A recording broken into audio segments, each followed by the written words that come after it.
Welcome, everybody. This is Denise Smith of Our Metaverse. Tonight, we are joined by author, guru, amazing friend, therapist, fantastic teacher, Buddhist practitioner, board of directors, member of the Foundation of the Preservation of the Mahayana tradition, an all around kind of cool guy, Karuna Cayton. Can't And claim any much of that. he's gonna talk to us this evening about emptiness, which is one of the deepest wisdom teachings in the Buddhist philosophy. Thank you for being here. Thank you. Okay, thank you. Good evening to those who I've met, and good evening to those I'm meeting now. Happy to be here. Um, yeah, try to start. How are we going to start tonight? Well, Denise, how did this topic get? So, what's the evolution of how we got to where we are now on this topic? Well, we've been doing a lot of classes where people are saying that they want kind of a deeper understanding of Buddhist philosophy, actually. Mm-hmm. Um, I'm sorry, I'm getting messages of people trying to sign in that aren't being able to get Okay, in yet. sure. And so wanting to go deeper, I think that they can all talk to you and answer that while I try to figure out the administrative part of this. Mm-hmm. Stace, do Well, you want to put anything about emptiness on here? who? Um, Yeah. Nothing specific other than that. I think, like you said, it's to me, it's one of the most complex philosophies that I have a long way to go in understanding. Yeah. So, okay.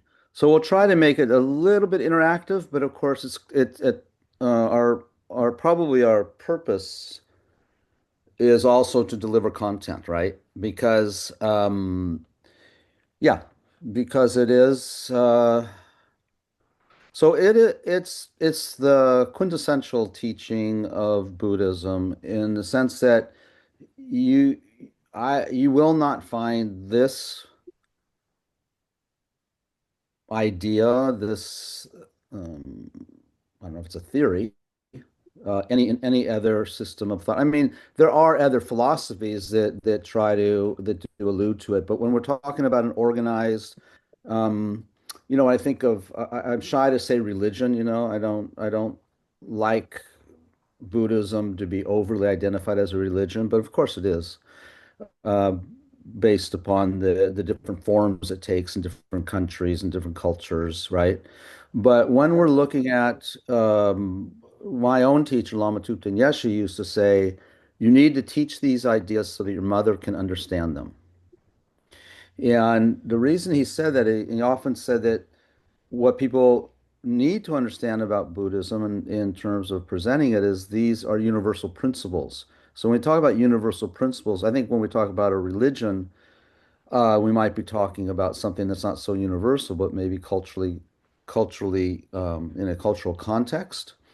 When we talk about universal principles, within the idea is number one, that these are qualities or these are elements that number one exist within all people, right? If they're universal, it means anyone should be able to approach them and try to understand them. Okay, so when we talk about when we talk about Buddhism, we talk about Buddhist thought, and every people who attend to my classes, I think, will agree that my intent is to make it relevant, right? So that it's again, make it so that my mother can understand them. What that means is that these are try to express for myself my own mission, I would say, is to be able to present these ideas in their universal context so that they're relatable. And so there's nothing really you can find that the Buddha himself taught almost 2,600 years ago that's not really in a sense secular. Okay. There does sometimes demand a certain level of faith, which I think of faith as being non-secular. But the faith that's encouraged in Buddhist thought is what we refer to as uh, faith leaning faith leaning towards belief. Okay. What that means is it's unlike the sort of the typical skeptic whose job is to sort of debunk, right, an idea. So we believe skepticism is actually essential. But it's skepticism that should lead with an open mind that you want to try and understand the idea, right? So this skepticism is talking about, don't, and in fact, one of the most famous sayings of the Buddha has said is that don't accept these ideas just because I'm teaching them to you, just because of me, he said. You need to analyze them like you would analyze gold. And I guess gold is analyzed with using rubbing it and heating it and I don't know, mercury and all those kinds of things to test the quality of the gold. That's what we really want to do here. And that's what we really want to do with all the Buddhist ideas. So you have permission to do that. And I don't know a lot of other systems of thought that actually require you. His Holiness Dalai Lama said recently, I don't know, I read it recently. He said that he felt that the kind of distinguishing quality of Buddhism was that everything in Buddhism should be able to be logically understood. Okay. So logic or reasoning, the intellect, logic, reasoning is really an essential part of developing ourselves along the path. So again, what is Buddhism? Is it's a path, it's a system of thought in order to lead people to ultimate happiness. Okay, so that's what we really, so we all, because I think there's some cultural qualities for us modern people that we like, a certain level of academia, a certain level of intellectualism. We like to study. We like to, we all have gone to school, and that's what. So Buddhism can quite lend itself well to those of us who sort of value the intellectual pursuit, right, or intellectual uh, um, discipline. Okay. Um, So then we can get into the philosophy. Yes, as Stacy was alluding to, and Denise, if I were to break down Buddhism and the Buddhist path, I really want you to grasp that the Buddhist path Yeah. comes down to two Come up here, practices, please. Come in. break down to two practices. The practice of compassion, which I'm not going to, we don't need to define because it has a definition, and the practice of wisdom. Okay.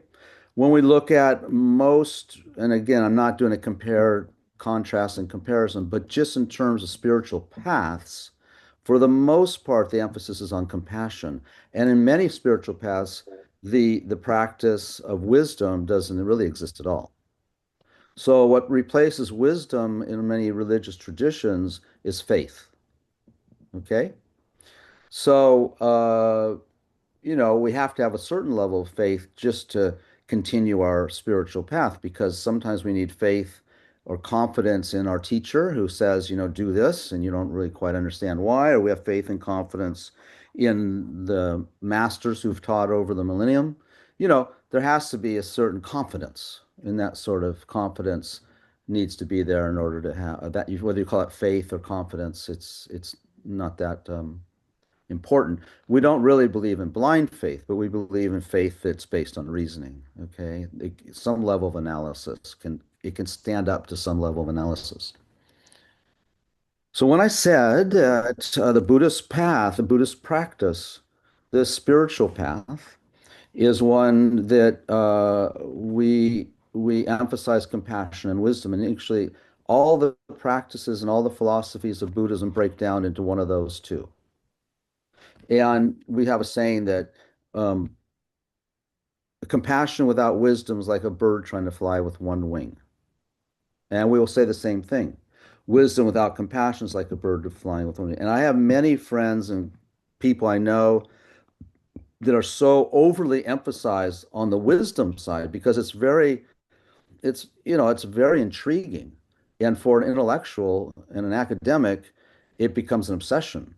But, I notice with many of these people, so almost like they feel that that's the practice. When we're talking about the practice, I mean, in other words, they sort of don't integrate the teachings on compassion with the wisdom. And then other spiritual traditions don't integrate wisdom with compassion, right?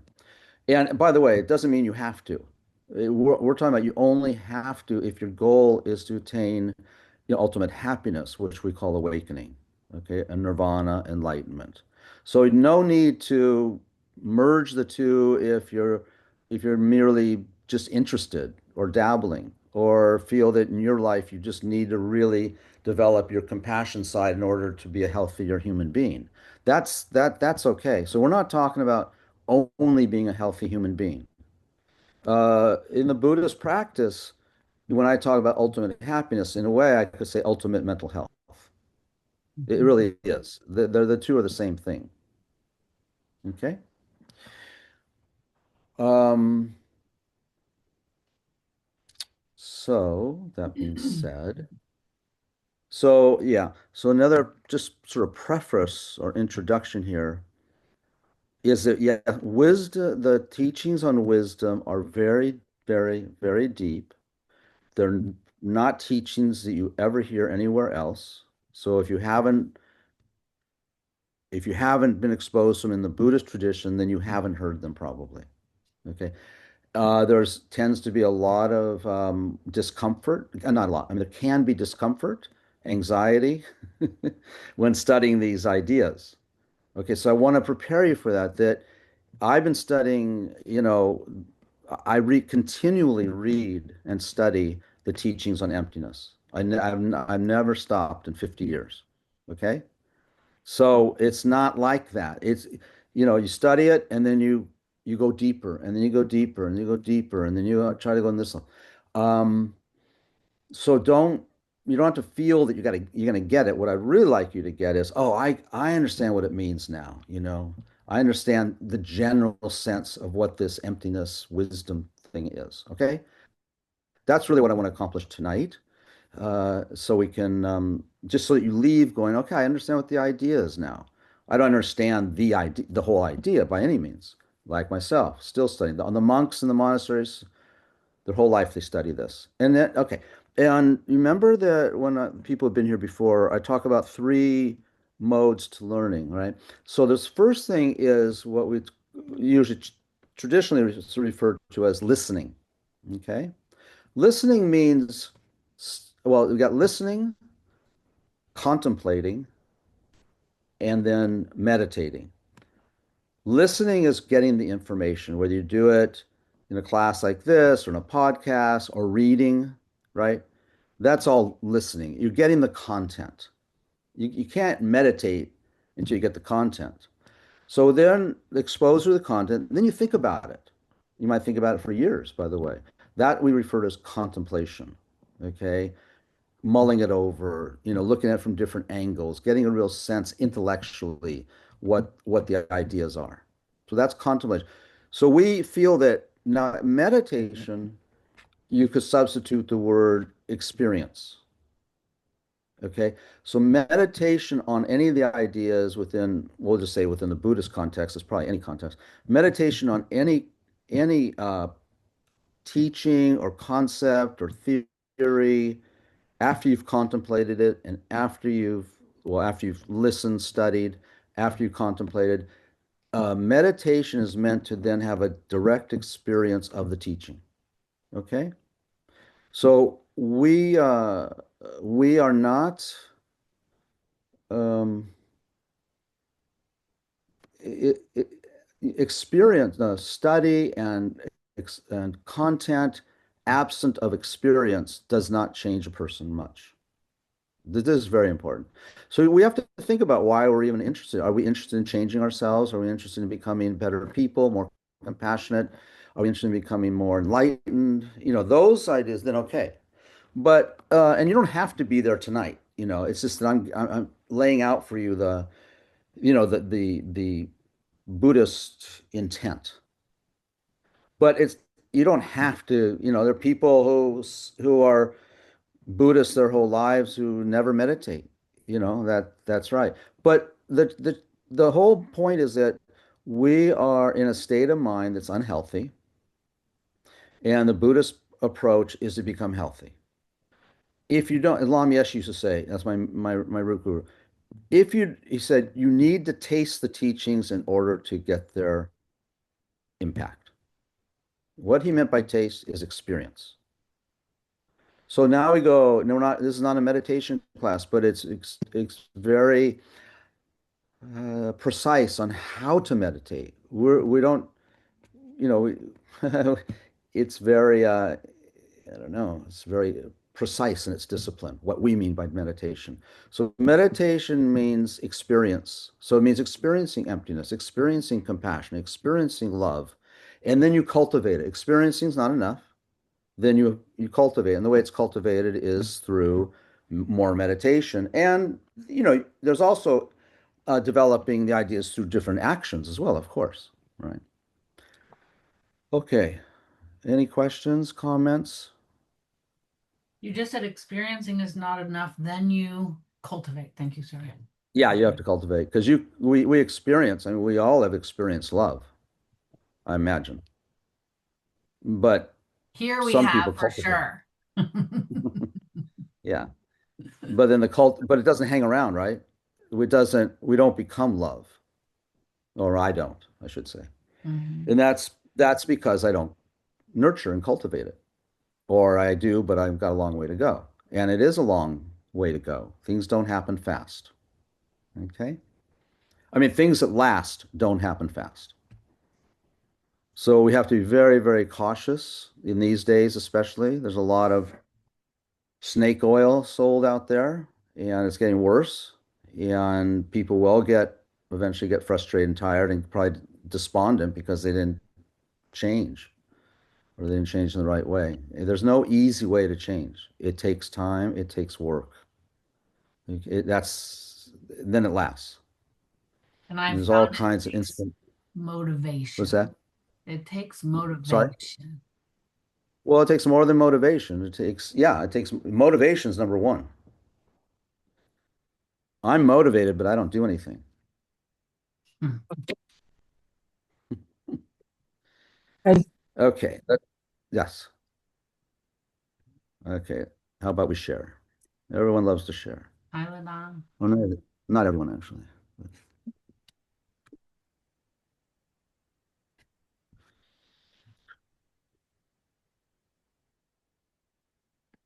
Okay. Everyone can see this slide? Yeah. Okay. So I already covered this, that emptiness is the distinguishing feature of the Buddhist path.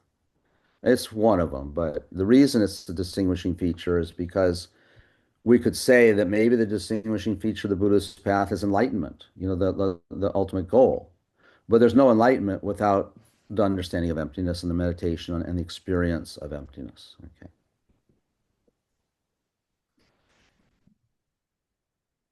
Okay.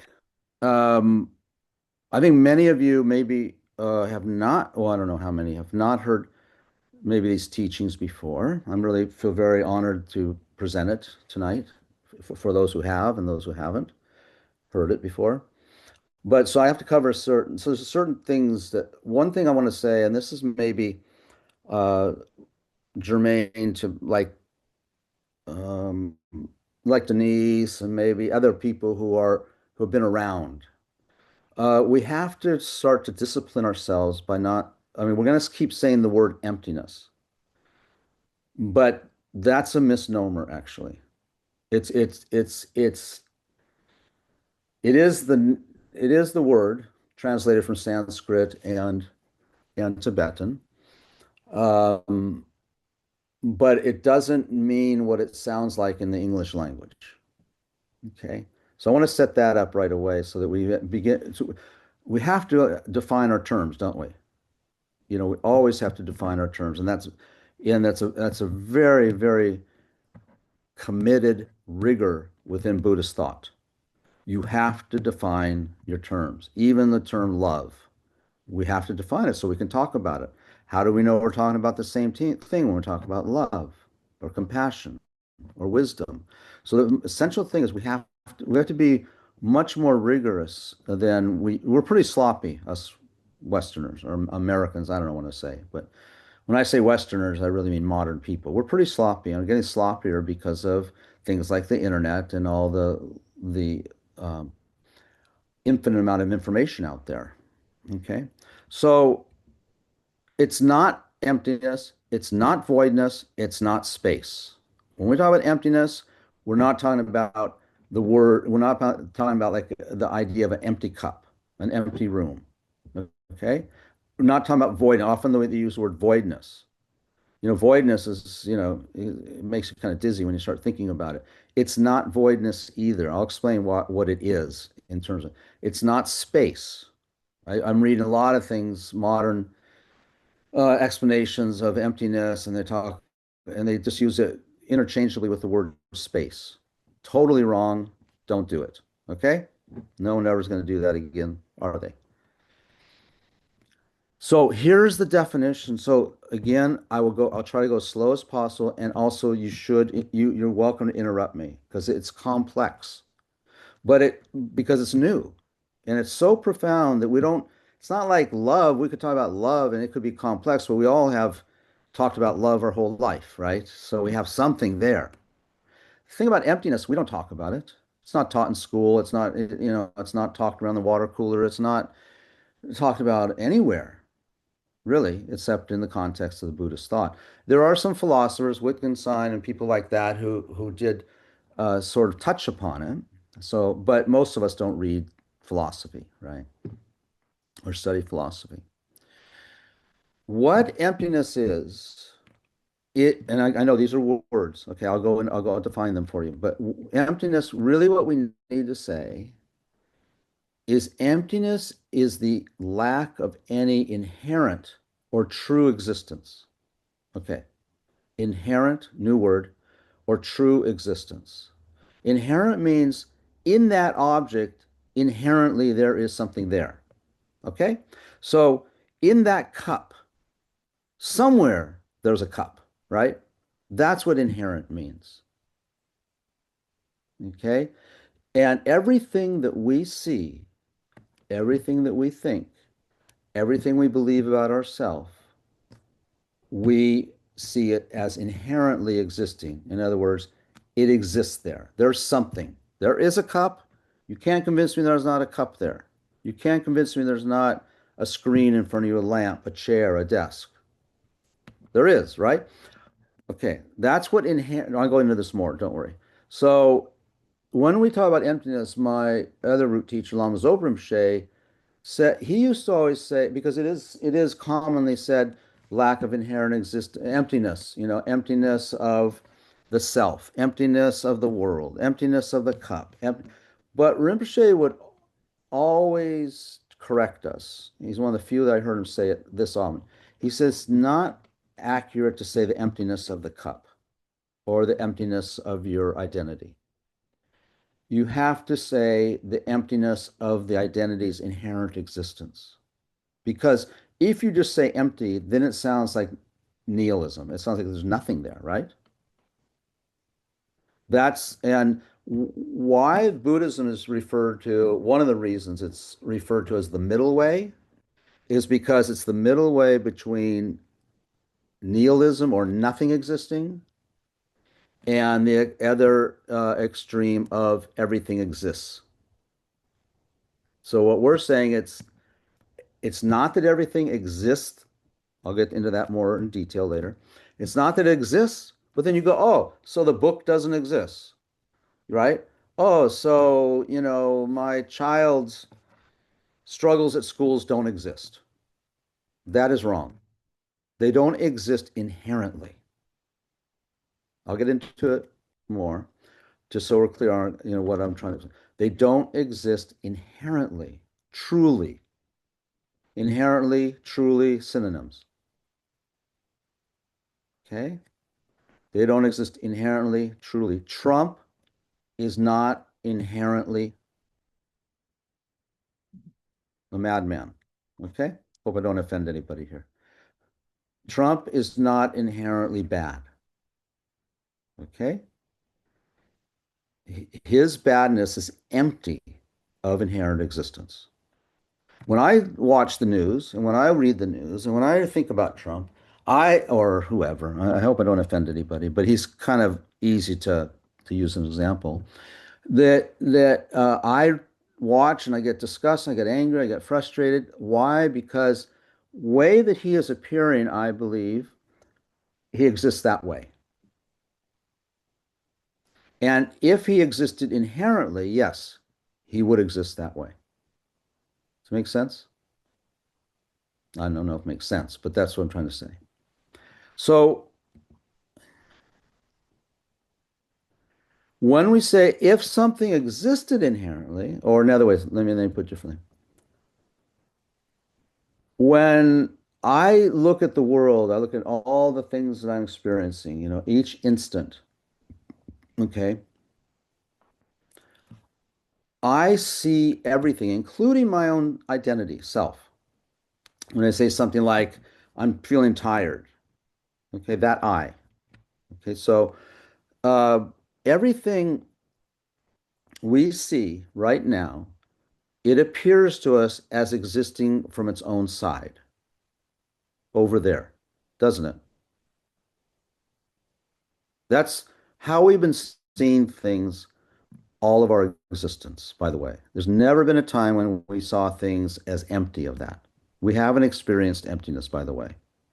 And that I say that, but it may not be 100% true. You could have experienced it in a previous life, and now you're carrying on. And if you start meditating on it, you should have easier accessibility to it. Things, of course, just sitting in this room together talking about this idea of emptiness sort of implies that you've had exposure to it before, from our point of view. So it is possible that you have experienced insight into reality, emptiness, and now because you're on a path. And when Shakyamuni Buddha, the historical Buddha, um, it's said that he practiced the path when he entered the path. So when we look at everything, for the most part, nothing, I'm not talking about us, but, I'm talking about the countless living beings around us, including, the ants and the flies, the fish, the mollusks, the 9 billion people on the planet. Everyone you look at, okay, have not, and I'm exaggerating, but it's probably pretty true. None of them have started the spiritual path. Now, that could be wrong. They're just on a detour. But it's kind of good for the shock value that for the most part, it's hard to see that.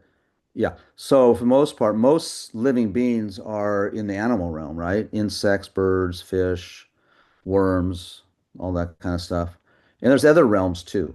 But it's hard to see that any of those creatures are on a spiritual path. Okay, but I mean, it could be, but for the most part, probably not. Every one of those creatures, living beings, all of us, we see that things exist from their own side. That's one of the core instructions on the teachings of emptiness.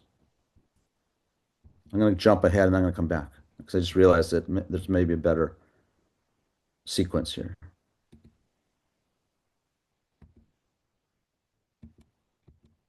Okay, I'm going to go back because what we're talking about um, is that. Uh, sorry, I got a cramp in my foot. What is it you're supposed to have? Potassium or magnesium Don't worry for about it. cramp? It doesn't really exist from its own side. Ah, see, that's an extreme. See, you went to one extreme and the other. Okay, doesn't mean it doesn't exist, right? Didn't I say that? Right. So how does my cramp exist? How or where? How? I know where. Well, I could. Okay, leave it there. Okay. Okay. So reality is what we're talking about. Okay. The reason that teachings and practice of emptiness, of inherent existence is essential is because we do not see reality. To show my slide that I always show. Okay.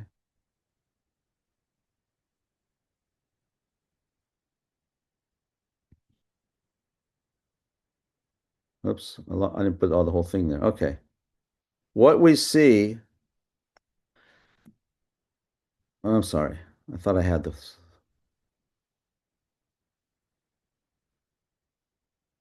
Okay. So there's a saying that I like by one of my teachers, and he says, we see what isn't there, and we don't see what is there. Okay. This just, sidewalk drawing is just representing that. We see what isn't there. So we see a hole in the sidewalk there, right? But that isn't there, is it? And we don't see what is, we see what isn't there, and we don't see what is there. What is there is just a flat two-dimensional, a drawing, right? We don't see that. So we don't see what is there, and we see what isn't there. So the nature of reality, we are talking, this is good because same thing here, right? The When we're talking about reality, which is what we're talking about, get in there. So why this is the essential teaching for becoming awakened.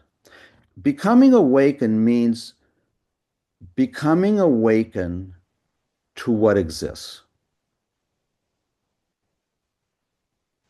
What exists is reality. Now, the definition that I'd like you to just work with here is reality could be explained as the way something appears to us is the way it exists. Okay? The way something appears to us is the way it exists. That would be reality. So, the reality of the cup appears to us in a way that it does not exist. And we have full belief that what we're seeing is the way it exists. You with me? So am when I'm in a room with Carrie and we're talking about things, when we're talking about this and that and politics and family and his job, everything that's happening between the two of us appears to me, we say, oh, it's real. Yeah, you're being real. I believe instant to instant that everything we're talking about, the way he's appearing to me, the sound of his voice, the content of our dialogue is real. It exists the way it's appearing to me. I believe, I don't know what Carrie's wearing, but let's say Denise. I believe that Denise is wearing a white blouse that exists the way it's appearing to me, with her blonde hair and her glasses.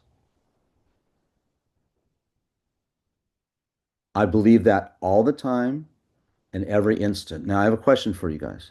What if it doesn't exist that way? Does that matter?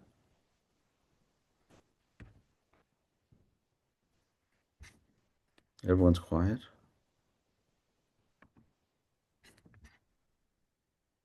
I mean, how would it matter? How would it matter? Who would ask that one? Was that Nathan. Nathan? Yeah. Okay. How would it matter? Anyone? I can If answer, I had, but yeah. I'm sorry, if I had some sort of reaction to her white top, am I seeing what's really there, or am I reacting to what I perceive to be there? Exactly. And I'm going to go back to Nathan in a minute. We're always reacting to what we see there, but there's an added element. We believe it too. So if my wife has the exact same top that Denise has, right? And hers is missing, and Denise was over the other day, So Nathan, let's think about it a little deeper, right? If the person, let's see, if what we're struggling with is our boss at work or a client, and this is just this you can break down into every instant of the day, by the way, every perception. If I'm really fed up with this boss or this person, and he's really irritating me, and actually I kind of losing a little sleep, and it's hard to fall asleep at night because I can't believe what he said to me today, which was a total lie. I mean, it was really his fault, and he blamed me, right? Did anyone else do that when they're falling asleep? Is it only me? Yeah. Okay. So when we do that, so doesn't that matter? The fact that the way I'm seeing that guy or woman, it doesn't matter. The way I'm seeing that guy, he doesn't exist that way, but I 100%, 1,000% believe he does. He's such an asshole. Oh no, he's just neurodivergent. He doesn't get social cues. Just as wrong as being an asshole is being seen as neurodivergent. Not that they don't have those qualities, but we see those qualities as existing inherently, truly. And thus it matters because they don't. So my teacher Lama Yeshe used to always say, you're just hallucinating. So Nathan, if grant me the luxury, if everything's an hallucination, does that matter? I would suggest that matters. Yes. Okay, so that's what we're saying. It's just a different Yeah. way Yeah. of. No. Yeah. Yeah. I get it, man. It's funny because Freddie, you this. had your hand up for a Oh, while. yeah. Just my input was that it doesn't matter, but it matters in the sense that we fight about it. I'm going to fight and say, or argue, or want to be heard, be louder to say, no, Denise's shirt appears to be a pale pink to me. Uh-huh. And then we're going to go back and forth. You know what I mean? And does the actual color of the cup or the shirt or the door matter? No. But Well, it's what makes us as a species so divisive with one another, because exactly. we fight to be right. Yeah. And if you know that you're not as right as you thought you were, you kind of relax. If you know what I mean? Reality becomes much more fluid. Mm-hmm. And if reality becomes more fluid, then we become better. It's just, these are the effects of, see, this is the thing. Becoming more and more in touch with reality. There is a shirt there. Well, let's get very clear. I'm not nihilistic. There is a shirt. It's just not existing the way it's appearing to me. When I begin to see how things really exist, my mental health becomes very profound. Very profound. Because all of a sudden, as I go deeper and deeper, and the guy who cuts me off on the freeway, and the child that maybe becomes sick, and the dog that I lose gets run over, all that stuff, when seen in reality, produces a different mental effect. That's why it matters, Nathan. And Lama Yeshe used to say, when we practice some very profound, deep teachings related to the Vajrayana, where we do a lot of visualization practice, right? And people say, hey, you're telling us, this is just fantasy. It's just an hallucination. And what his reply was, yeah, but it's a better hallucination than the one you got. And when we begin to realize that we are hallucinating, that's the first entry into getting control over the mind. Wouldn't it be great to hallucinate? Everything we see like around us is just data. It's just color and form. I'm talking about our eyesight in this case, but sound too, all of them. So it's just very much mental stuff. The mind, in connection with all of our perceptions, is so much more involved than we think, that we know. We don't even have a clue. When the meditator who's developing insight into emptiness, you know what she can do? She can change the whole reality. You know, you can't make an elephant a mouse. It's not like that. But you change your whole experience of it. Okay?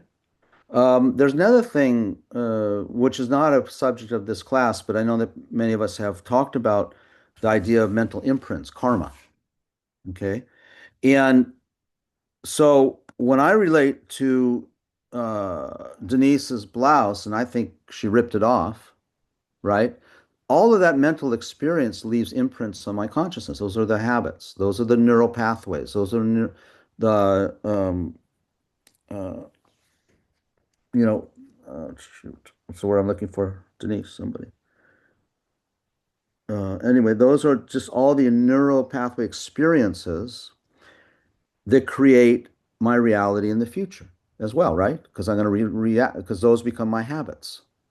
So now every time Denise comes over, I'm going to not let her alone in my house because I'm afraid something's going to get ripped off, right? That's how we go through our reality. But in fact, what's happened is imprints. So I had an imprint, a distrusting imprint of her and the blouse, all based on not reality. I'm not saying there's no blouse, but the blouse I'm experiencing doesn't exist the way it appears. What if I experience the way it appears? It leaves a different mental imprint, which creates different neural pathways. Meditation is essentially rewiring your brain because it's a So, mental activity that includes the brain. Yeah. so is seeing it the way that it appears, um, is that just understanding that you're not seeing it correctly in the first place? You know what I mean? Or like, what's what's the physical difference there? Perfect. We'll go back to the slides because there's something there, right? Yeah, yeah, Yeah. exactly. Okay, so one thing, okay, so we did that.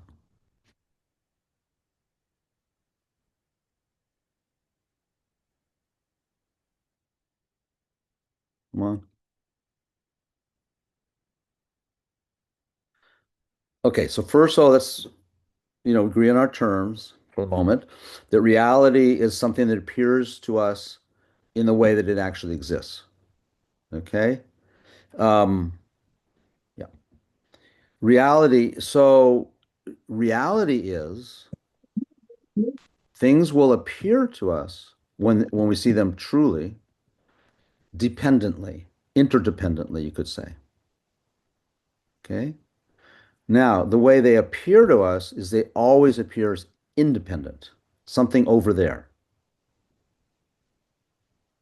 It's really fascinating when you begin meditating on these ideas because you think about like, okay, I got upset with my wife today, and I got really upset, and I'm kind of ruminated about it. Why did she do this and why did she do that? And right, that's what we do. And what I don't see, what I believe, all that stuff that's going on, even when I argued with her, right? I was arguing with a perception of a person existing independent out there. Okay? Now, it, I'm not saying that she's the same as me. What I am saying is instead of independent, everything appears independent to us. If I see reality, Nathan, on this, as many qualities of reality, one of the things I'm going to see is I'm going to stop seeing things independently and I'm going to see things how they exist, which means interdependently or dependently. And that's like dependent on your Okay. view. It's dependent on It's dependent on, well, this is what's fascinating. It's dependent on really a multitude of things. That's what's fascinating. Okay. So one thing it's dependent on is how I grew up, and when someone speaks to me rudely, I developed an attitude about that, right? So that's one thing. So I perceive her as, let's say we're having an argument. I perceive her as speaking rudely to me. That's one thing, right? That's just one simple dependent. It's dependent on my past and my imprints. But it gets much more complex than that. It's also dependent on my ear, isn't it? In this case of hearing the words, and my eyesight in terms of seeing her over there. So those are a couple more dependencies. Now, that's not enough because it's dependent. I mean, also it's dependent that there's an object there. I mean, it's not that there's no object, right? She exists. She's a human being. Then it's dependent upon when this is the more profound dependency. It's dependent. Okay, so my eye registers, or my ear, in this case, might register the sound of her voice. Now, sound, I think even everyone can agree, if you think about it, sound is completely neutral, but we never see it as neutral, or rarely. What I say is she's speaking rudely, she's yelling. But think about it. Objectively, there's just my ear, and then there's the data, the sound of her voice, right? Remember, Nathan, we went through this a couple classes ago, I think, where you need three things for an experience, right? You need an object, my wife. You need a sense organ, my eye or my ear, or both. But that is not an experience yet, because if there's no consciousness or mind, there's no experience, is there? So those are three things. Now, those three things, for me to experience my wife, implies it's not happening independently. It's completely dependent. Then there's another one. There's my history that when the sound, when my her voice is the object, my ear is the organ, but even there's not experience until it hits my mind, my consciousness. But that's all still neutral, isn't it? Then what happens is we get in a fight because I don't like what she's saying. She hurts my feelings. Ah, what is that? So Carrie's in the room and he's like, right on, Pam. He deserves it. So he's hearing the same words, the same data. He has an ear organ. It's neutral. He hears the sound. It's just data, sound waves. It's not bad. It's not good. It's just content. It's just data. You get this? That's reality. But I say, I don't know why you're so angry. You really always get angry about that. Yeah, and I don't like when you say that, and you hurt my feelings, and right? And that's what we think is reality. What about Carrie saying, no, she's right, Karuna, she's not, and it doesn't sound that rude to me. Who's right, Carrie or me? Both. And we're both wrong. Because it's a dependently experienced phenomena, but we see it as independent. So Carrie takes her side, and I say, Carrie's wrong. Now he's a prick, and you can go home, Carrie. I don't know why you came over here. That's life. And it's all based because we think that's real. But the reality is this whole plethora of dependent arisings, dependent interaction. Do I blame my mind instead? Sometimes, right? We say, I shouldn't be so sensitive. Oh, it's because of the way I grew up. Oh, that's the imprint. Are you beginning to get a feeling for this? This is why it matters. Because I believe my wife is being rude. But where is the rudeness? If she was rude, Carrie in the same room would experience her as rude. But he experienced like, no, she's right, Karuna, have a little empathy. I mean, he might take my side and see her as rude too, but we bring enough people in the room Some people are not going to take that view, right? Who's right? If it existed inherently, we all would experience the same thing. Something exists inherently, we experience it the way it exists. If my wife's voice, whatever, what she was saying, existed the way it appears, everyone would see it that way, unless you have some dementia or something. So we are never experiencing reality. We think we're always experiencing it. And then we get to he's right, I'm right, he's wrong, you're wrong. And it's not, and it seems inherently true. Okay?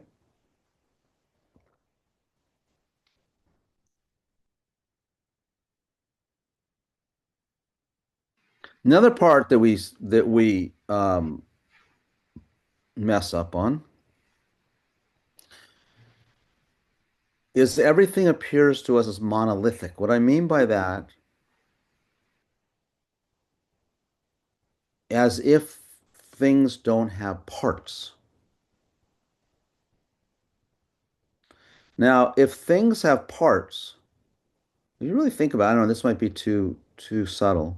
If things are made up of parts. Okay, I'm gonna go off screen. Let me go off slideshow.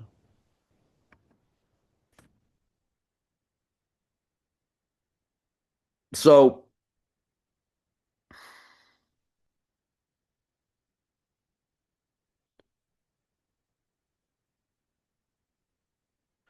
so if things are made, so do you see how we see things as partless? So when the experience of my wife, yelling at me or something, it's the opposite too. My experience of my wife praising me, speaking, it's all the same. I mean, it has different effects, but it's all the same, ultimately speaking, in terms of reality. So when we experience a person, a thing, we experience it without its parts. We superimpose on it this monolithic one part quality to it. If our perception was so precise that we saw actually um, the person or the cup, if we saw it correctly, wouldn't we see all the parts? And aren't there countless parts to a cup? I mean, I guess not countless, Not technically. just physically, but Well, even physically, energetically, emotionally, all of those are different parts to that cup. that's right. But let's just talk objectively for a moment. Okay? You're right. But to break it down a little easier, when you look at the cup or the book, how many parts does that cup have? That's not countless. That's misuse of the word. How many parts does the cup have? No one's going to venture, I guess. Probably technically as many, subatomic particles as there are. That's It's like right. whatever the smallest piece of matter is. That's right. So that we can't say infinite and we can't say countless. We can say, what's the word we want to say? A whole lot. A whole lot. So when I'm seeing my wife upset with me, I'm seeing her as monolithic. That's what I mean by that. I don't see her as existing as having parts. But the reality is, it's nothing but parts, is it? When we look, we're in the store and we see a blouse that we really like or a shirt, you see it monolithically. If you were to see it as a composition of parts, you would have a different emotional reaction to it. And I'm going to tell you, the emotional reaction you have to it will be, it'll be pleasant. By pleasant, I don't mean the usual sense of pleasant. They often talk about it as being blissful. Reality is blissful. What we think is blissful is very, very contextual, temporary, and kind of gross in matter, you know. We just love that morning cup of coffee, you know. But when you really sit back and now reality can be kind of a bummer in that sense. Sounds like, wow, the coffee, I don't get it anymore. The coffee's not that much fun. It's all just parts but it doesn't mean that. Lam Yeshe used to say to us, says, you people don't even know how to make and enjoy a cup of tea. Because he made a real cup of tea. He saw the reality of the tea. And of course you drink tea. So his level of experience was, we call it as blissful. So what substitutes it, that's actually a good point. I'm glad I thought of that, is it's not meant that, oh, this sounds really dry. I mean, God, reality doesn't sound too cool, too good. And I should emphasize reality, the experience of reality is a level of bliss and happiness that we've never experienced. Okay. And it's sustainable as you cultivate it. It doesn't go away. I mean, the coffee lasts, 20 minutes. And then we even say, I didn't have enough cream in it, or wasn't hot enough, or like that. It's very unsustainable, that level of happiness. Why? Because of my third point. Hang on. Freddie has your hand up when you're ready. Okay, let me get to my third point. So one was things appear as independent. I'm not sure why this slide's not coming up.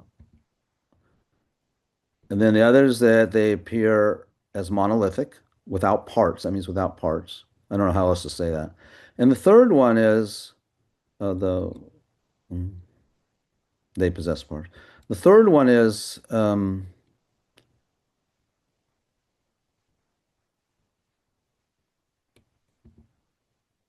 not sure why it's there, is permanence.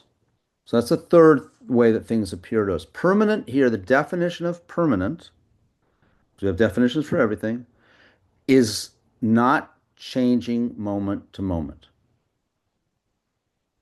Or everything actually exists impermanently, which means they change instant to instant, moment to moment. But we don't see anything doing that. We sometimes see gross impermanence, like aging and our house getting old and our car needing repair, and I don't know, all of a sudden there's less trees on this street than there used to be. So that's not what we mean by impermanence. That is a level of impermanence. We call that gross impermanence or general impermanence. What's meant here is the physics of it. The physics is that there's almost every phenomena is in the nature of change. If something changes every hour, it means it's changing every minute. If things are changing every minute, it means they're changing every second. If things are changing every second, it means they're changing every nanosecond. If things are changing every nanosecond, I don't know what's more fine than that.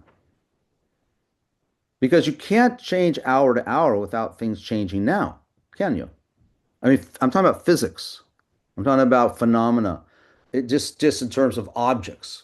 By the way, form things like things made of atoms and molecules. But just so you know, the mind is the same. It also is changing instant to instant. But we don't see that. That's not an object of our perception. So if we saw that, we would see seen impermanence is actually not reality, but it's close to it. I mean, not the subtlest reality. Excuse me.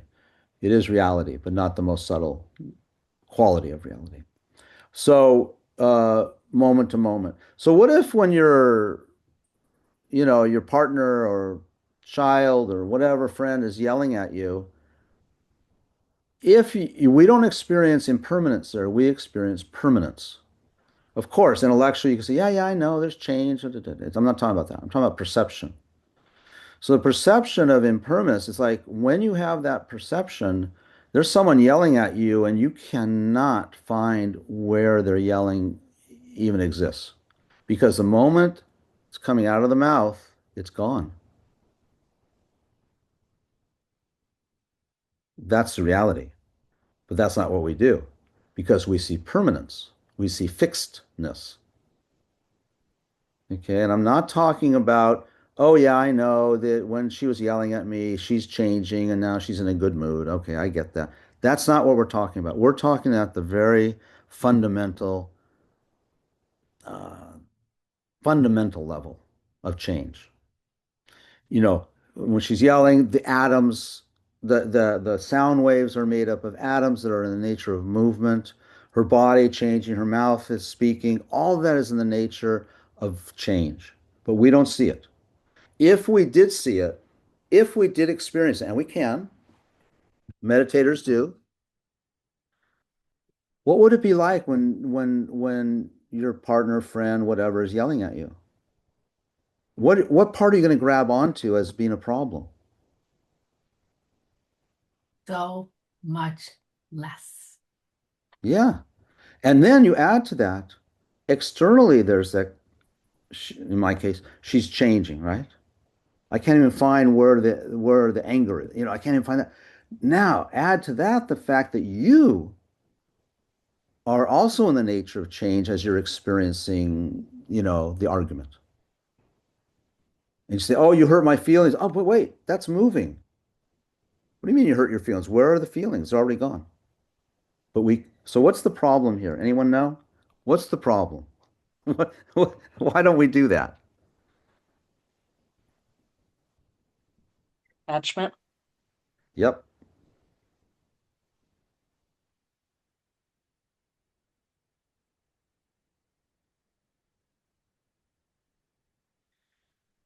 Okay. I'll go back to that. I'll go back to that question in a minute. Uh, the other area, the reason that things are impermanent and changing is because they have a cause. And that cause ripens into a result. And this is cause and effect at the fundamental scientific level, and this is cause and effect at the spiritual level. Okay? Because what science, they're not in tune with yet is the emotions that drove my wife to get upset with me and the emotions that made me upset, defensive. Those are all have causes to them. As opposed, they all have causes. And what we say is, she made me angry. We're not talking about that cause. We're talking about cause. This is karma, by the way. This is what karma means. The cause is that when she yells at me, I have that reaction. That's because in my consciousness, which is where I'm experiencing my mind, where I'm getting upset, right? The upsetness is in my mind. And we think it's because she yelled at me. She's in a bad mood. The reason I got upset is because you were in a bad mood. The reason I got upset is I didn't sleep well last night. The reason I got upset is because you always do that. The reason I got upset, right? That's what we say the cause is. That is conditions. That is not cause. Us people confuse conditions with causes. They're not causes. They're conditions. We could say, oh, his car hit my car. That was the cause of, well, yeah, that was the cause of the dent. It's not the cause of your anger. What's the cause of your anger? Remember, it's dependent. Now we go back to dependency. It's not independent. If it's independent, it's not dependent. If it's dependent, it's not independent. But when I get angry at the guy who dented my car, it feels to me like an independent, right? Existing by itself, anger. But it's not. So what's the cause of my anger? Because it's dependent. My anger is dependent on something. So what's it dependent on? Like the innate existence, or Well, what innate? Okay, what does innate mean? I don't really know. What? You've been talking about it as if it is like, innate as in like our our natural reality. Yeah. Well, that way innate is, yeah. A lot of times innate, if you really analyze how people mean it, they mean it as kind of a permanent, independent quality or nature, right? But there is some certain innate. Now, the innate nature um, that I would say innate, um, why do we see, okay, kind of going backwards here. Why do we see the guy who did it? Why do we see it that way? And Nathan's saying, well, it's innate. Okay, what does that mean though? It is innate. There is an innate quality to it. You're right. But what?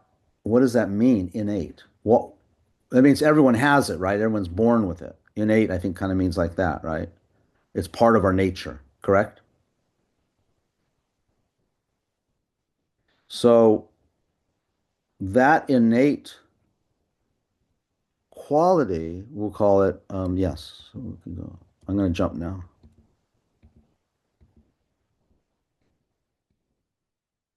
So that innate quality is the main culprit. Why we're doing this is we see, oh, I did, here's this, here's the quote. We see, excuse me, we see what is not there and do not see what is there. We're hallucinating because our innate nature is this one. The main culprit is ignorance, what we call as ignorance. Ignorance means not knowing something in this case. So ignorance is in our nature. It's our, when I say innate, I don't want to make it sound like it exists, inherently. That's the problem with innate. So Nathan, a lot of times people talk about innate, they imply inherently. If ignorance inherently existed, you could not get rid of it. I know Yeah, I get what you're saying. Yeah. Okay. Ignorance So is we a don't, better kind of word there. yeah. So the innate quality, meaning a quality that every living being has, is ignorance. Every living being has ignorance. As a retired, therapist and psychologist, then, when I was practicing, you're always diagnosing people, right? You have to give diagnosis for insurance companies and things like that. And you got, I think in the DSM-5, something like 273 different diagnoses and sub-diagnoses. And in Buddhism, there's only one diagnosis, essentially. The cause of all the mental disorders. And we have mental disorders in Buddhism too, things like anger, jealousy, envy, hatred, violence, spite. We have all kinds of mental disorders, you could say. But there's only one, which is ignorance. So if we were to say, diagnosis in Buddhist psychology, we could say there's only one diagnosis, and that's ignorance. But it manifests, ignorance produces causes, right? There you go, causes, produces anger, spite, arguments, jealousy, envy, spite, harmfulness, all those things, fear. Okay. Also produces good things too, by the way. You know, when I'm generous, I'm still being generous. The ignorance is still there because let's say I want to be generous to Stacy, and I say, you know, um, here's what I know, whatever, here's here's what am I going to say? What am I going to be generous about? Here's a cup of coffee. You don't owe me for it, right? That is a positive action. So not that all actions or causes are bad, they're bad and good ones, virtuous, non-virtuous. So even though I'm giving her the cup of coffee, it's still driven by ignorance. Okay. But the imprint it leaves on the conscience, the karmic seed, by the way, the imprint is a positive karmic imprint, which leads to is going to lead to a better effect. Okay, so if I, cut in line in front of Stacy, get my coffee, and then use all the half and half that's over on the counter there, and so that would, I might rush in because I heard that they're not going to make any more coffee after one more, and I jump in front of her and I get it. So that's the same thing. That that imprint would be probably negative, right? Because it's driven by attachment and competitiveness. So not all imprints are equal. There's good imprints and there's bad imprints, but they're all driven by ignorance still. Because if I give Stacy a cup of coffee, I'm still not seeing her in in reality of how she exists. But it doesn't mean that all actions and imprints are equal. They're not. There's positive and there's negative and they're weighted. I mean, if you accidentally run over a squirrel, you killed the squirrel. But that's completely different than if you're going to war or hunting someone down or, plotting to kill or, that's different. They're both killing, but they're not the same imprint. Okay. And they're both driven by ignorance, but they're not the same imprint. Doesn't mean they produce the same result. That's going into the karmic class, right? Okay, I think maybe that's enough for now. So, Yeah, we can talk. sorry. Yeah, let's talk. I always like to get the definition of suffering down. Kind of Oh, like, yeah. and is this ignorance what suffering is basically? Yeah. So which is good because now we'll go technically because that's everything we're doing tonight is a bit technical, right? So suffering, according to one description, is that we talk about suffering as three kinds, three levels of suffering. There's the suffering of what's called the suffering of pain. I'll get to these in a second. I'll answer your question. Suffering of pain, the suffering of change, so that's a more subtle one, and pervasive suffering. Pervasive suffering is this ignorance because it's more subtle, but it follows us everywhere, life to life. And it's what produces all those other ones. Ignorance is pervasive suffering. Yes. So ignorance is the core suffering. Yes. It's different, completely different way of defining suffering, isn't it? Typically, we think of suffering as something painful, but this is Yeah. going to a very subtle level. Yeah. Did I answer your Nathan? Yeah, for sure. Okay. Hey, they're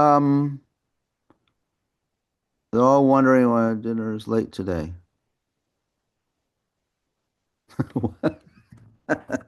I'm wondering too. Oh, they're wondering. Yeah. I just heard my wife feeding. We have a feral cat that comes. Yeah, they're just like, why are all those animals there? They're there because they're wondering what's happening today. What's Well, different today about my reality? Where is my food? where's it comes down to that. But it's interesting because this lays a little spiel on you. When we talk about suffering, we feel that the beings, in animal realm and lower realms are suffering more. Why? So that's easier to articulate now in the context of Nathan's question. If ignorance is the core suffering, the real meaning of suffering, then beings in the lower realms, like animals and stuff, their ignorance is thicker. Because, for example, I'm projecting, but this is my understanding. They forget cats for a minute. Okay, how about all the other billions of animals? They don't have the ability to study, to meditate, to think about things. They don't have actually cognitive thought much, is what they say. They have some, depending on the animal. Some do have more complex thinking, but generally speaking, they don't have much conceptual thinking. So they can't, like you can tell your cat, okay, I'm going to be gone today. I think there's a good movie on whatever on the movie channel. I'll leave the remote here. Okay, yeah, your paws can't turn on the remote, so I'll leave it on that channel for you. And when it comes on at 10 o'clock, they can't do it, right? And that's because of a certain lack, a thickness of ignorance, and not having the conceptual framework and mental capacity that we do. They're partly their mind is mind. We all have the same minds, similar, but they don't have the causes and conditions. They don't have the conditions of a brain that allows them to, be able to study the teachings or listen or meditate, that kind of thing. I'm not saying it doesn't ever happen, but it's probably must be extremely rare. You have really low free choice, right? Any free will. So That's kind of fascinating because I guess sometimes watching animals, I think they have less suffering than we do because they don't have that cortex. I remember watching my horse one day and discussing this with somebody, and my horse got in a little tiff with her neighbor, and they were, you're Yeah. like, Yeah. then they walk off, and she literally shakes from head to toe, down the tail, and goes back to grazing. No, she I doesn't think go over that's to the other true. side. Yeah. Well, she doesn't go over to the other side and go, did you see what she Right. just did to me? Right. Did you Right. see what she said? And like replay it and replay it and replay it. You just watched her go, with her Yeah. whole nervous system, and it's done. And No, it's gone. I think I agree, by the way. I think Yeah. what we're talking about, I agree. What we're talking about is the human being has a capacity of potential Mhm. that the animals don't have. However, very often it's referred to how that what we have is referred to in these other set of teaching as what's called a precious human rebirth. But the reason it's precious is because it has that potential. However, Right. they say that 99% of the people on the planet do not have a precious human rebirth because they don't practice their potential. Yeah. They have the potential, unlike an animal. Some don't. Of course, we know that their capacity is, whether in a war situation or mental, whatever. But Yeah. but this is the sadness. So in that sense, it's often said that these people are no different than animals because Yeah. they're not They're not using it. activating and working on what their potential is. Yeah. And not everyone has that potential really either, but in theory they do, but we'll leave it at that, Right. splitting hairs, But I if you're think. starving, that's a hard thing to Yeah, exactly. yeah, yeah. Yeah. Yeah. But in theory, that potential's there, whereas with the cat, it's not. Or with the Yeah. with the snake, it's not there. Right. In that Yeah, it's just life form.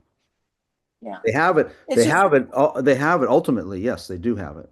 Yeah, right. but not in that life form. It's very tough. Yeah.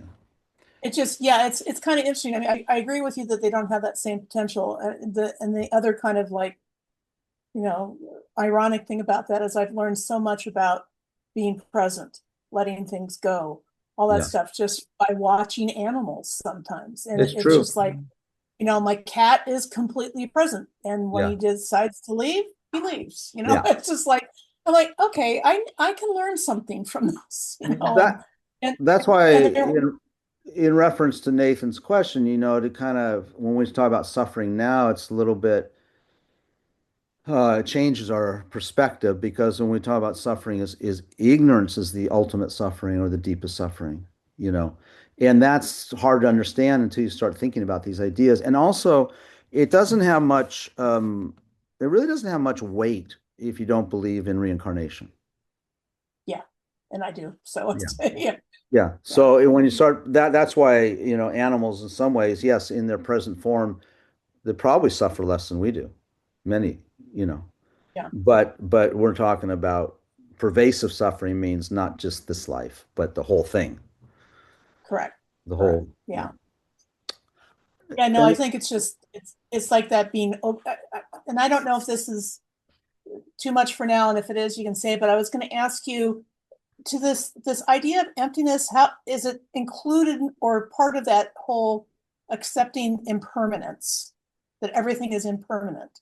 So Are those yes, related? if we were to really talk about these ideas for many classes, several classes, that's so because this is the most essential topic in Buddhist thought. There, we break down the explanation of it, and the explanation, like I told you, I still read, I still study it. It's not like I've, even exhausted that. You don't really ever exhaust it, but you can exhaust in terms of the intellectual format of it, right?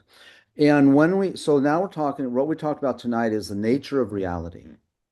The nature of reality is that it's empty of inherent existence. So that's emptiness. Now, So then how do things exist? Because things exist too. And I didn't get into that tonight much.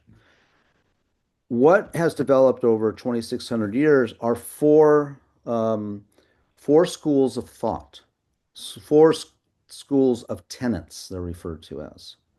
They're all Buddhist. And the first or lowest school says, well, you know, these glasses, right? And the self. By the way, there's only two things that are that there are only two things that we apply these teachings to, this perspective of wisdom. First one is the nature of the identity or self or soul. The second one is everything else. All phenomena, all external to that. So subject, object. But it's the same insight, they exist the same in terms of their emptiness. But just their but the um, focus is, you don't focus on the emptiness of the self and the emptiness of phenomena at the same time. You're doing one or the other. Okay. The cup, for example, you're either focused on the emptiness of the cup or you're focusing on the emptiness of the identity or the self or the soul. So there are four schools of thought, and we do say lowest to highest, because the lowest one says, well, the way that's the emptiness of the self or the reality of the self is this. The next school says, no, that's not subtle enough. It's really like this. Then the third one goes, not subtle enough. You guys are missing something. What you're describing still is describing inherent existence. It's more like this. Then we have the fourth and highest level. The fourth and highest level, which we refer to as the Madhyamika, when a meditator is meditating on emptiness to attain and is on the path to enlightenment, he or she is seeing reality according to the highest school. And I'm talking about experiencing, not just intellectual. When Shakyamuni Buddha, I didn't tell the end of that story. When Shakyamuni Buddha, it's said that it took him 3 countless great eons. An eon is something like 16 billion years or something like that. 3 countless of those before he to attain enlightenment. The demarcation was when he entered the spiritual path, not as just when he was a living being. He'd been a living being countless eons before that, like us. But when he entered the spiritual path was the beginning of those 3 countless eons. When he experienced emptiness or reality directly, without concept, okay, without any concept, but direct perception of it, that was his second 2 eons. So now, Don't feel bad if you don't get it right away, exactly. Right? But I'll give you one last word of encouragement. There's also an explanation that when someone realizes emptiness directly, which you can do in one lifetime, and you can therefore you can attain enlightenment in one lifetime. So you go from those 2 extremes, Okay, 7:30. I had a question. Uh-oh. What about dinner? I'm with the cats right now. With Dominique's cats. I'm wondering where dinner is. Yeah, go ahead. When we practice, and we get having different realizations, is it fair to say that we get emptiness becomes experienced a little bit at a time? Absolutely. 3 countless eons or 2. Okay, so it's not like all of a sudden one day you're sitting there and boom, okay. No, I think this weird myth or narrative that exists from the Zen, people misconstrue the Zen, Satori. Slapped him in the face and he attained enlightenment. Probably not. Because it's impossible. Because it's like, okay, so when you switch on the light in your bedroom, does it go on instantly or gradually? Pretty instantly. No. Who put the wiring in? Oh, the whole thing to begin with. It's all the it's all That's the good. it's all the path to turning the light on, isn't it? I like that. Yeah. That was a And then great. even when you slow things down and walking across the room to turn the switch on, if your mind is very, very, very, very slowed down and balanced, it just is so fluid. Even that takes a long time. Time is relative, right? That was so good. Time is just the occurrence between two events. So don't forget all those people who wired your house. If you have 1 second, I want to ask, like, if anybody wants to just say, here's my takeaway, because Karuna, next week you're with us, right? To Am follow I? up. Oh, I didn't know that. Okay. Oh, Next week I you're want to set following all up that. the end of this with, or not the end of this, but the next section of this that we'll be thinking of. Okay, but you have to bring questions then. Right. And so I'm wondering just right now, while you're feeling it, while you're here with us, if anybody can say, here's my question that I'm mulling over, or here's a takeaway that I have from tonight. If anybody wants to do a quick share of that. No, they got to bring it next week. Well, then we're going to let you hang up and we're going to talk about it. Well, okay.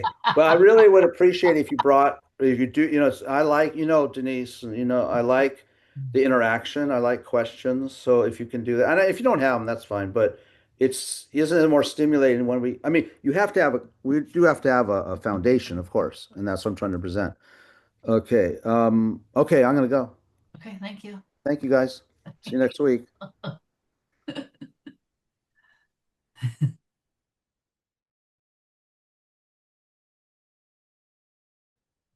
Such an easy subject, isn't it?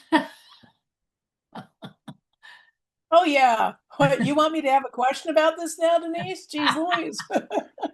I'm still struggling like, okay, this concept again is what? Right. Maybe we need to meditate on it in the next week, and then maybe we For will sure. Well, okay, experience it. so that's what he's saying is that anytime we learn about something, it's in 3 different steps, right? You listen, then you contemplate, think about it, and then you meditate and you try to feel what it feels like to feel that opinion. In my experience with meditation, I go, well, if I think about it this way, what does it feel like? If I think about it that way, what does it feel like? And then my body has these reactions that are like, oh, if I could turn it to that, I could create much less of a sensory reaction to something. But it takes hearing it and then thinking about it a little bit myself. He's so great at provoking thought. And then the meditation part is the super hard practice. So, Dominique, we have a spin-off of the main Our Metaverse group that is the Our Metaverse meditation practice group. And we don't like get together any more than we do this, but we just share. Today I did my 15 minutes. I was a little distracted, whatever, like this. Or I had to play music in the background for 30 minutes. It really caused for that. And everybody shares their different experiences in doing the practice. That's where things are most profound, is when you actually get into the meditation, sit with your own being. I was telling Dominique this morning, we do this so that we can sit with ourselves, because when we sit with ourselves, we can then sit with another. If we can be and love our whole being, that makes it so much easier to sit with another and be and love them. Right? So, Carrie, are you hearing that? This is all for you. but I mean, we're doing this to end up being able to be these altruistic people, like we studied last week with altruism. We how to be better, more effective. Good night, Rachel. At doing for others and not staying with only ourselves. Okay, anybody have just a quick takeaway from tonight, so I can just have this recorded as I'm thinking about this. What got me was that I didn't believe this when he said that. Anybody want to share? I remember we have touched on these topics like slightly before. And I do think they are kind of hard to you can understand them, but to kind of feel the reality of them, I think like you're saying, you kind of just have to sit there and think about what he was saying. Mm-hmm. But I think also we should have questions for him next time, because that's, I think, when we can actually really get into it. If we meditate on it or just contemplate on it. Yeah. You know. Yeah. Deb, you have any takeaways? I don't have a takeaway. I think I need to play with this a little bit more. It's kind of like what you're saying with the three steps is like understanding it and then contemplating it and meditating on it. It's like, okay, I got to think about that. Maybe then the practice is like, how much can I perceive something just exactly as it is and not take those steps to add anything else to it? Ooh, wow. How do I do that? So I'm just going to have to contemplate that for a little bit to Yeah. see if it's something I can do. Yeah. And, maybe that'll be my question next time is like, how do I do that? It's like, because it doesn't seem easy to me. But again, I'm still in the contemplation step of that right now. So we'll see where I get. Very good. Caroline, any and- takeaway or something tonight that you were like, this got me? I thought that ignorance is the deepest suffering. That kind of is like, wow. Because sometimes when you're ignorant, you don't know what you don't know. So do you know then that you're really suffering? I want to add on to that when I started really seeing that ignorance just means not knowing, and then you look at somebody do something that you know is harmful to themselves or is harmful to somebody else, and then you realize what karma that's going to create because of it. You get this like, oh God, if they just knew, it gives you this more soft impression, less judgmental of them, just to go, wow, they don't even know that they're harming right now. Right. Yeah. I like that ignorance was the one diagnosis for everything. Mm-hmm. Dominique?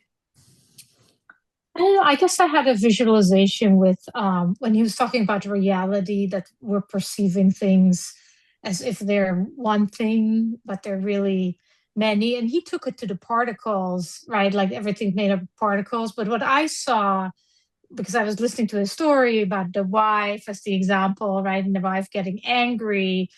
I sort of felt it almost as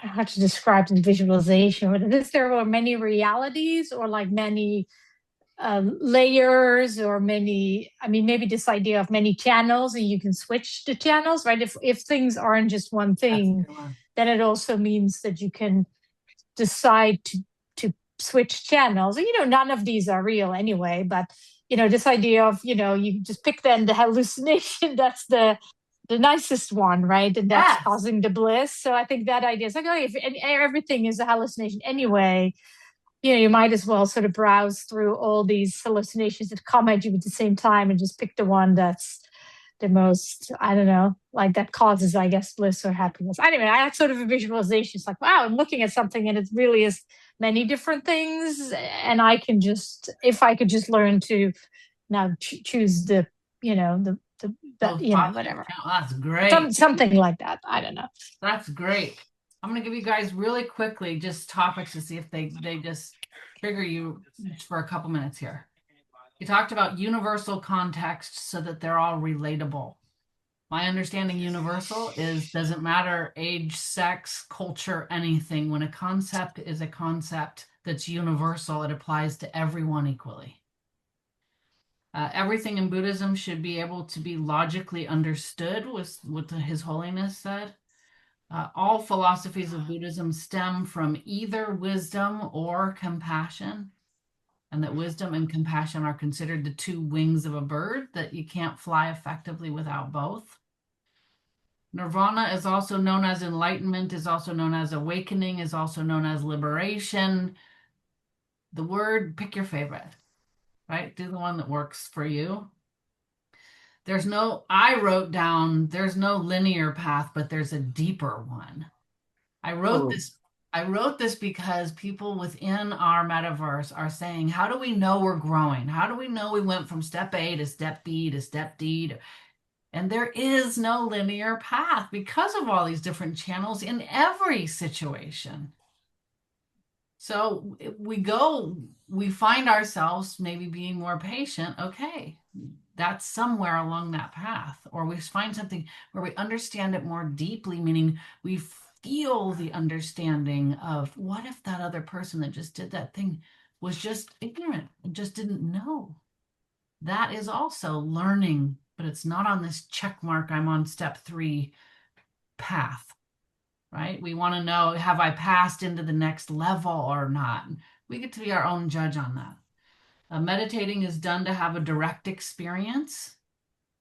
Okay, direct experience for me, a feeling of aha, to where you go, I get it now. It's just like when somebody tells you blue and red make purple, and until you mix them together somehow, you don't really get it. Now you go, whoa, and you have this experience of those colors becoming a different color. Now you've had a direct experience with red and blue becoming purple. Experience is not enough. Then you have to cultivate. So I think that was what he was trying to say in saying, get your little aha and now cultivate that, and then you'll get deeper within it. You'll know more about it. Things that don't last, things that last don't happen fast. We all want to be happy tomorrow forever. It's a practice, it's a practice, it's a practice. There's a few more. We always have to define our terms, then we know what we're talking about. That helps me. And when I'm trying to negotiate for real estate, are we talking about this being? And I make it really clear for something. Yes, that's what we're talking about. Okay, so if we use that word to describe this, would it be fair to say that this is how we arrive at that? How do you see it? Okay, right? But first we're defining what convention we're using to describe something. The lack of inherent or true existence is emptiness. Doesn't exist on its own from that side by itself. We are always reacting to what we see is there. So I love this channel thing, Dominique. If we change the channel, would we react less? And changing the channel is exactly what the Dalai Lama says. The one thing we can change is our perspective, which is that channel. That's superpower right there. Things are dependent on more than one thing. Our past, our senses, blah, blah. He went into different things like that. Takes 3 things for an experience: an object, a sense organ, and a mind.